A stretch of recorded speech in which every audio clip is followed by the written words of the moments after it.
Hello guys, in today's video, I'm going to show you how you can install ChatGPT into your MacBook.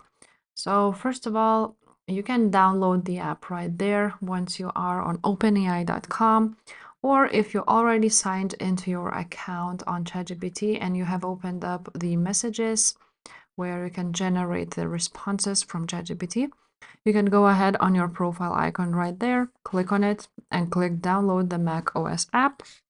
Now, here it is. The ChatGPT app is now available for macOS. You can just quickly access anywhere from your computer, and it's available for macOS 14 Plus with Apple Silicon. So download it. Now just click on the downloaded file. And now you will need to drag the ChatGPT to applications. And now you will have ChatGPT right there on applications. You can open it up. Open it. And now you will need to continue with Google, sign up with email, or log into your account. So let's click login. And here it is, your ChatGPT application onto your MacBook. So if this video was helpful, please leave a like, subscribe to this channel, and I will see you next time.